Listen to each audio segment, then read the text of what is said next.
Morning everyone. आज का topic है हमारा रिप्रोडक्टिव हेल्थ।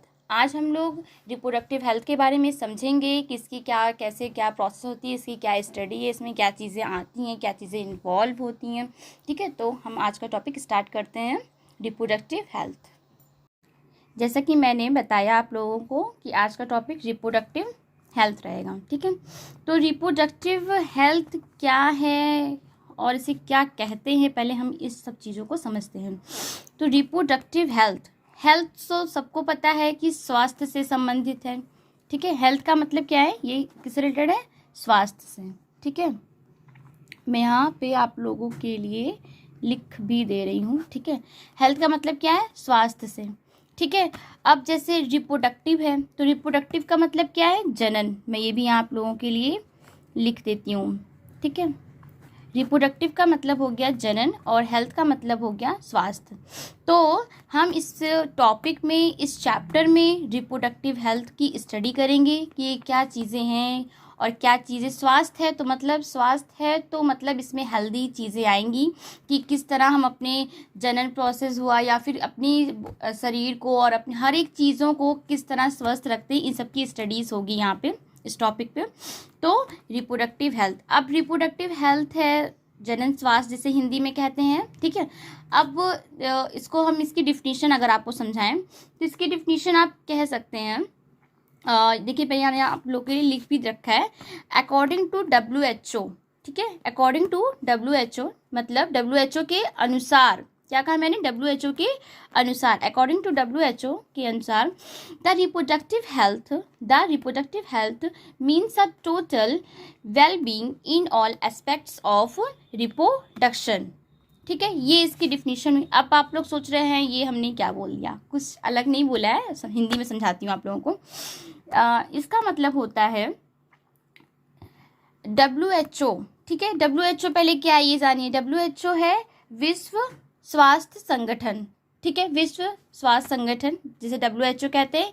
इसकी डिफिनीशन होती, कभी कभी एक नंबर में ये भी पूछ लेता है कि WHO की का फुल फॉर्म बताइए, तो क्या बताएंगे, वर्ल्ड हेल्थ ऑर्गेनाइजेशन। ठीक है, अभी मैं लिख भी देती हूँ, वर्ल्ड हेल्थ ऑर्गेनाइजेशन के अनुसार, according to the reproductive health means a total wellbeing in all aspects of reproduction. मतलब होता है, देखिए मैं हिंदी में भी यहाँ लिख देती हूँ, आप लोग लिख दिया है मैंने। WHO के अनुसार, हिंदी में समझिए डिफिनीशन, जनन के सभी पहलुओं, जनन के जो सभी मैटर होते हैं, पहलू होते हैं, उन सहित एक संपूर्ण स्वास्थ्य क्या होगा, उसे हम जनन स्वास्थ्य कहते हैं। एक संपूर्ण स्वास्थ्य जो होगा उसे ही हम क्या कहेंगे, जनन स्वास्थ्य कहते हैं। Okay, that is called reproductive health.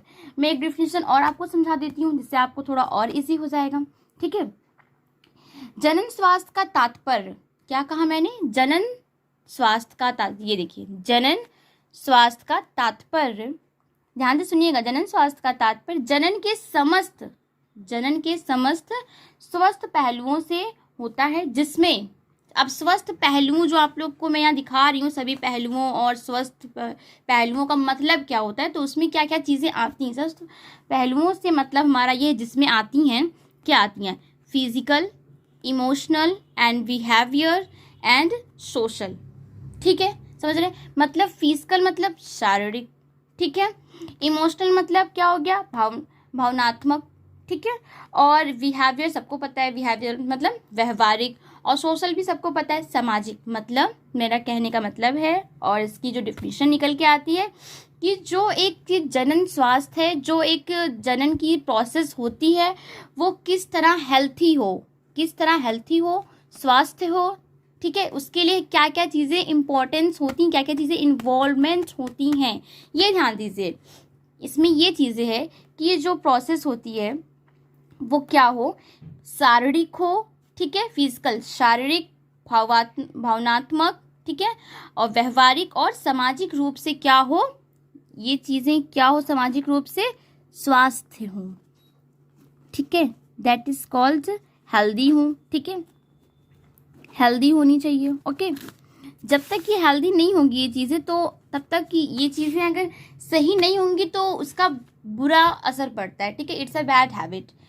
ठीक है। तो उससे क्या होगा, जो स्वास्थ्य होगा हम लोग का वो अच्छा नहीं होगा, तो डेवलपमेंट में भी दिक्कत होती है। ठीक है, हर एक चीज़ के लिए, हर एक चीज़ के लिए वातावरण अच्छा होना चाहिए, हर एक चीज़ के लिए मतलब सब कुछ मैटर करता है। ठीक है, तो हर चीज़ अच्छी होने के लिए सब कुछ अच्छा होना ज़रूरी होता है। तो रिप्रोडक्टिव हेल्थ ये रहा हमारा। ठीक है, मैं फिर से डिफिनेशन एक बार रिपीट कर देती हूँ। The reproductive health means a total wellbeing in all aspects of reproduction, मतलब जनन के सभी पहलुओं का एक संपूर्ण स्वस्थ होना बहुत ही ज़रूरी, जैसे फिजिकल, इमोशनल। अब जैसे आप लोग सोच रहे हो फिजिकल तो सरो समझ में आता है, शारीरिक।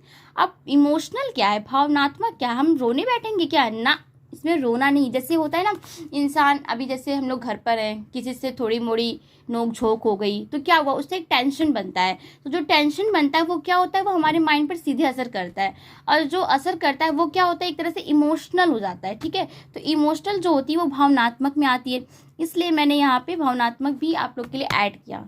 तो मतलब क्या है, हर चीज़ का फिट होना बहुत ज़रूरी है, तो इसलिए इमोशनल भी इसमें ऐड होगा। ठीक है, ये रही इसकी डिफिनीशन कि रिप्रोडक्टिव हेल्थ क्या चीज़ें हैं। आई थिंक आप लोग समझ गए होंगे कि रिप्रोडक्टिव हेल्थ क्या है। ठीक है, अब मैं एक एक करके इसके टॉपिक के अंदर चलती हूँ कि फिर इसमें क्या क्या चीज़ें इन्वॉल्व होंगी, वो भी आपको समझना बहुत ज़्यादा ज़रूरी है। ये तो रही कि चैप्टर का नाम है तो नाम से क्या अर्थ निकलता है ये जानना बहुत ज़रूरी होता है, क्योंकि पूरा चैप्टर जो होता है उसका बैकबोन ये होता है, जो चैप्टर का नाम होता है, ये ध्यान दीजिएगा। पूरे चैप्टर का बैकबोन मतलब रीढ़ की हड्डी क्या होती है, चैप्टर का नाम होता है। उन्हीं से उन चीज़ों का अर्थ निकलता है कि इस चैप्टर में क्या चीज़ें इन्वॉल्वमेंट होंगी। ठीक है, तो रिप्रोडक्टिव हेल्थ मैंने आपको डिफिनेशन बता दी, हिंदी में भी इंग्लिश में भी। ठीक है, फिर इसके लिए क्या क्या चीज़ें इंपॉर्टेंट है वो चीज़ें भी समझाई। ठीक है, अब मैं आपको इसमें एक एक करके एक एक टॉपिक्स को क्लियर आउट करती हूँ कि इस चैप्टर में क्या क्या चीज़ें आती हैं। ओके, नेक्स्ट पेज में लाती हूँ आप लोगों के लिए। ये रहा रिप्रोडक्टिव हेल्थ का। अब जैसे इसमें आ गया reproductive health of main problems, जैसा कि मैं बता रही थी आप लोगों को कि मैं नेक्स्ट पेज में आपको समझाती हूँ। अब जैसे एक एक टॉपिक मैं आपको क्लियर आउट करूँगी। ठीक है, घबराने वाली बात नहीं है। ठीक है, अब जैसे पहले मैं थोड़ा सा आपको समझाती हूँ, फिर एक एक टॉपिक्स क्लियर करती हूँ। जैसे समझाने का मतलब है कि मैं थोड़ी डिफिनेशन आप लोग को समझाती हूँ हिंदी में, जिससे आपको समझने में दिक्कत ना हो। ठीक है, मैं स्टार्ट करती हूँ। कोई समाज, ठीक है, कोई भी समाज हो, ठीक है, कोई भी समाज जनन रूप से तभी स्वस्थ माना जाएगा। जनन क्या है, जो भी मैंने आपको चैप्टर में दिखाया कि चैप्टर का जो नाम है। ठीक है, कोई भी समाज जनन रूप से तभी स्वस्थ माना जाएगा जब इसके सदस्यों मतलब जो हमारी फैमिली मेंबर्स होंगे। ठीक है, सदस्यों में स्वस्थ, ठीक है, मतलब हमारे फैमिली मेंबर क्या हो, स्वस्थ हो। ठीक है, समान सदस्यों में स्वस्थ, और आप कह सकते हो क्रियाशील जनन अंगों के साथ परस्पर भावनात्मक व व्यवहारिक अंतःक्रियाएं भी हों। ठीक है, अंतःक्रियाएं भी हों। जनन स्वास्थ्य सामान्य स्वास्थ्य के विशेष भाग के अतिरिक्त, मैंने क्या कहा ध्यान से सुनिएगा इस लाइन को, क्योंकि कभी कभी एक नंबर में ये लाइन पूछता है। ठीक है, ऑब्जेक्टिव में ये लाइन आती है, तो ध्यान से सुनिएगा। जनन स्वास्थ्य सामान्य स्वास्थ्य के विशेष भाग के अतिरिक्त मानव विकास का केंद्र बिंदु है। किसका केंद्र बिंदु है, मानव विकास का क्या है, केंद्र बिंदु है, मानव विकास का केंद्र बिंदु है। यह बाल्यावस्था में स्वास्थ्य, किशोरावस्था व वयस्कों की विशिष्टता, ठीक है, तथा प्रजनन आयु के बाद स्त्री व पुरुष की स्वास्थ्य अवस्था को इंगित करता है और अगली पीढ़ी के स्वास्थ्य को भी प्रभावित करता है। ठीक है, और आप कह भी सकते हो जनन स्वास्थ्य का संबंध सभी से है। ठीक है, जनन स्वास्थ्य का संबंध सभी से होता है। ठीक है, परंतु मेन जो है इसमें, परंतु स्त्रियों में जनन स्वास्थ्य हुआ या फिर जनन वर्षों की अवधि में इसका एक बहुत महत्वपूर्ण हिस्सा होता है। ठीक है, एक बहुत ही विशेष महत्व होता है, एक बहुत ही विशेष महत्व होता है। ठीक है, इसीलिए मैंने कहा था कि फिजिकली, ठीक है, और क्या कहा था, फिजिकली कहा था, इमोशनली कहा था मैंने, और आप लोग से कहा था मैंने सोशल हो, ठीक है, और बिहेवियर हो। ठीक है, ये चारों चीज़ों का एकदम बेस्ट होना बहुत ही ज़्यादा ज़रूरी होता है। अब जैसे हम एक टॉपिक की बात करते हैं तो आप लोग समझ लेंगे। एक चीज़ ध्यान दीजिएगा, मैंने कहा था विकास का केंद्र बिंदु क्या हो, ये आप थोड़ा ध्यान दीजिएगा इस लाइन को। जनन स्वास्थ्य समान स्वास्थ्य के विशेष भाग के अतिरिक्त मानव विकास का केंद्र बिंदु है, ठीक है, ये ध्यान दीजिएगा। अब बाकी मैं आपको बात समझाती हूँ। फर्स्ट पॉइंट हमारा होता है reproductive health of main problems and strategy, ठीक है, स्ट्रेटजीज इसे कहते हैं। स्ट्रेटजीज मतलब होता है कार्य नीतियाँ, आप कह सकते हो एक तरह से, ठीक है, कार्य नीतियाँ मतलब जैसे हम लोग कोई चीज़ बनाते हैं, जैसे मैंने आप लोगों के लिए ये चीज़ रेडी की है, ठीक है, तो कि आप लोग अच्छे से स्टडी कर सकें, आप लोगों को कोई प्रॉब्लम ना हो, तो मैंने क्या की, एक तरह से स्ट्रेटजीज बनाई हुई है, ठीक है, स्ट्रेटजीज बनाई हुई है। और स्ट्रेटजी बनाने का मतलब होता है कार्य नीति की मैं अब कौन कौन सा कार्य आपको समझाऊंगी और किस किस बेसिस पे कौन कौन से कार्य अब होंगे। तो इसीलिए सबसे पहले कुछ भी करने से पहले एक हमें कार्य नीति जरूर बनानी चाहिए, जिस तरह मैंने आप लोगों के लिए बनाई। एग्जाम्पल में आप यही ले सकते हैं, कोई दिक्कत नहीं है, ठीक है। तो नंबर 1 हम क्या समझते हैं, reproductive health of main problems and strategies, ठीक है। अब इसका मतलब होता है जनन स्वास्थ्य की प्रमुख समस्याएं तथा कार्य नीतियाँ, मतलब जनन स्वास्थ्य की जो प्रॉब्लम होंगी, ठीक है, प्रमुख प्रॉब्लम, मेन मतलब प्रमुख, प्रॉब्लम्स मतलब समस्याएं, और कार्य नीतियाँ मैंने आपको बताई थी, कुछ अलग नहीं है, सब यहीं से सारी हिंदी में समझा दूंगी, ठीक है। इंग्लिश में इसलिए यूज़ ज़्यादा करती हूँ क्योंकि आगे चलकर आप लोगों को इंग्लिश अगर आप लोग का मेनटेन रहेगा तो कोई दिक्कत नहीं होगी, ठीक है, इसलिए मैं दोनों चीज़ें आपको मिक्स करके पढ़ाती हूँ, इंग्लिश भी और हिंदी भी, ताकि आपको कोई दिक्कत ना हो, ओके।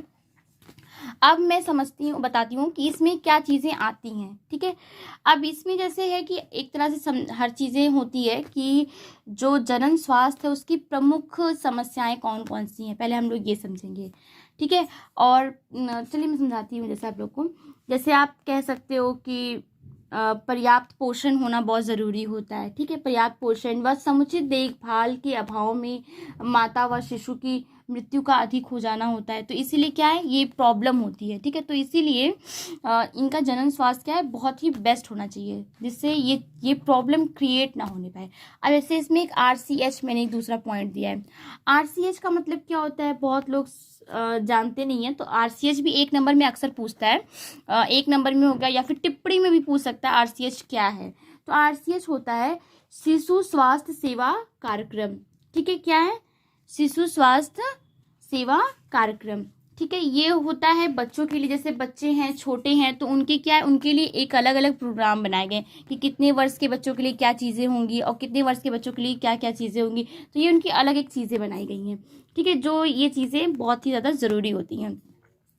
अब जैसे मैं आपको एक चीज़ और बता दूं, अब इसमें मैं आपको समझा भी देती हूँ, जो इसकी चीज़ें बनाई जाती हैं, इसमें मैं एक डिफिनीशन भी आप लोग को बता देती हूँ। जैसे मैंने आपको बताया कि इसकी डिफिनीशन मैं आपको समझा देती हूँ। और इसका एक और नाम भी होता है, वो भी आप लोग समझ जाइए इसको। जैसे मैंने शिशु बताया, शिशु स्वास्थ्य सेवा कार्यक्रम, आप इसको ये भी कह सकते हो कि बाल स्वास्थ्य सेवा कार्यक्रम। कुछ मतलब एग्जामिनर्स होते हैं वो क्वेश्चंस को घुमाने के लिए कभी शिशु कभी बाल, तो इससे आप कंफ्यूज मत होइएगा, ठीक है। तो बाल स्वास्थ्य सेवा कार्यक्रम भी इसे कहते हैं, बाल स्वास्थ्य सेवा कार्यक्रम, या फिर एक चीज़ और कहते हैं जनन एवं बाल स्वास्थ्य सेवा कार्यक्रम, ये भी कहते हैं। और इंग्लिश में भी इसका नाम होता है, वो भी आप लोग ध्यान दे दीजिएगा, नहीं आप लोग कंफ्यूज हो जाएं। तो इसको कहते हैं reproductive and child health care programme, मैं लिख भी देती हूँ जिससे आप लोग कंफ्यूज ना हो। रिप्रोडक्टिव चाइल्ड, या फिर रिप्रोडक्टिव एंड भी कर सकते हो आप लोग, कोई दिक्कत नहीं, reproductive and child health care programme, okay, reproductive child health care programme. ये इसकी फॉर्मूला मतलब फॉर्मूला में भी पूछ सकता है, मतलब फॉर्मूला कह रहे हैं, मतलब कभी कभी फुल फॉर्म भी पूछता है, ठीक है। तो RCH का अगर फुल फॉर्म पूछ लिया कभी 1 नंबर में या ऑब्जेक्टिव में, तो आप इस पर टिक कर सकते हो, ठीक है, reproductive and child health care programme, ठीक है, एक ये चीज़ होगी। अब इसकी थोड़ी डिफिनेशन सुन लीजिए, RCH क्या चीज़ें हैं, ठीक है। इसकी डिफिनेशन ये होती है कि जो ये जनन एवं बाल स्वास्थ्य सेवा कार्यक्रम द्वारा जो प्रोसेस होती है वो जनन संबंधी विभिन्न पहलुओं, ठीक है, देखिए फिर से इसमें पहलुओं आ रहा है, ठीक है, क्योंकि पहलुओं का मतलब इसमें इंपॉर्टेंट कैरेक्टर ज़्यादा ये निभा रहा है, ठीक है। तो पहलुओं के बारे में समाज में जागरूकता पैदा करते हुए, क्या कहा मैंने, समाज में जागरूकता पैदा करते हुए और जननात्मक रूप से स्वास्थ्य समाज तैयार करने के लिए अनेक सुविधाएं एवं प्रोत्साहन किए जाने चाहिए, ठीक है, या प्रोत्साहन प्रदान किए जा रहे हैं भी, ठीक है। इन सब चीज़ों के लिए क्या है, चीज़ों को हर चीज़ के लिए प्रोत्साहित भी किया जाता है और चीज़ों को हर एक व्यक्ति को समझना बहुत ज़रूरी होता है और जागरूक होना बहुत ज़रूरी होता है, ठीक है। इसलिए आजकल ये चैप्टर्स जो होते हैं हम लोग के स्टडीज़ में, ये चैप्टर्स इसलिए डाले जाते हैं कि जब हर एक व्यक्ति इन चीज़ों को पढ़ेगा समझेगा तो दूसरे जब समझेंगे फिर वो घर पर भी डिस्कस करेंगे, तो इससे क्या होता है, एक तरह की जागरूकता फैलती है, तो इससे क्या होता है, लोग जागरूक होते हैं, ठीक है। और आजकल लोगों को जागरूक होना बहुत ही ज़्यादा ज़रूरी होता है, तो इसलिए ये चीज़ें टॉपिक सरकार क्या करिए कि इन सब टॉपिक्स को, इन सारी चीज़ों को चैप्टर के माध्यम से भी बच्चों में क्लियर आउट करता है ताकि बच्चे भी क्लियर हों और लोग भी जागरूक हों, ठीक है। इसलिए इन सब चैप्टर्स को क्लियर किया जाता है, इसलिए हम लोग की स्टडीज़ में इन सब चैप्टर्स को दिया गया है, ठीक है। तो इन सब चीज़ों को समझिए ध्यान से। अब जैसे मैंने कहा था reproductive health of main problems and strategies, ठीक है, स्ट्रैटेजीज भी से कहते हैं, ठीक है, स्ट्रैटेजीज। अब इसका भी थोड़ा डिफिनेशन आप लोग समझ लीजिए, नहीं आप लोग थोड़ा कंफ्यूज हो जैसे, तो इसका मतलब ये होता है कि विश्व में भारत, मैंने क्या कहा, विश्व में भारत पहला देश है। कौन सा देश है, पहला देश है। ये आपके ऑब्जेक्टिव में भी कभी कभी पूछ लेते हैं, कॉम्पिटिशन में भी कभी कभी पूछ सकता है इस चैप्टर से, ठीक है। क्या कहा मैंने, विश्व में भारत पहला देश है जिसने राष्ट्रीय स्तर पर, ठीक है, समझ रहे हैं कि नहीं, राष्ट्रीय स्तर पर संपूर्ण जनन स्वास्थ्य को प्राप्त, ध्यान से डिफिनेशन सुनिएगा, ठीक है, राष्ट्रीय स्तर पर संपूर्ण जनन स्वास्थ्य को प्राप्त करने के लिए राष्ट्रीय कार्य योजना तथा कार्यक्रम की शुरुआत की है। तो अगर किसी ने इसको भारत में शुरुआत की, वो भी क्या किया, राष्ट्रीय स्तर पर इस कार्यक्रम को क्या किया है, स्वास्थ्य को प्राप्त करने के लिए राष्ट्रीय स्तर पर योजना तथा कार्यक्रम बनाई, तो ऐसे तो बनाई नहीं है, उसका कोई महत्व होगा, कोई इम्पोर्टेंस होगी, तो उन चीज़ों को समझिए, ठीक है। समाज तैयार करने के लिए अनेक सुविधाएं एवं प्रोत्साहन की, तो इसकी चीज़ें हो गई थी। अब क्या है, जैसे इसमें क्या क्या कार्यक्रम की शुरुआत की, ठीक है। इन कार्यक्रमों को परिवार नियोजन के नाम से भी जाना जाता है, ठीक है, परिवार नियोजन के नाम से भी जानते हैं। इनकी शुरुआत 1951 में हुई थी, ठीक है। कब हुई थी इनकी स्टार्टिंग, 1951 में हुई थी, ठीक है, 1951 में इनकी शुरुआत हुई थी, ठीक है। और ये चीज़ें, ठीक है। अब जैसे नेक्स्ट पॉइंट RCH आपने समझ लिया, ठीक है, कि बच्चों के लिए ये होता है reproductive and child health care programme, ठीक है। अब नेक्स्ट हमारा आता है sexually transmitted diseases and their control. अब ये क्या चीज़ें, इनको भी समझना आपको बहुत ज़रूरी होता है। अब आई थिंक मैं इसको नेक्स्ट टॉपिक में आप लोग समझाती हूँ, ठीक है। Thank you.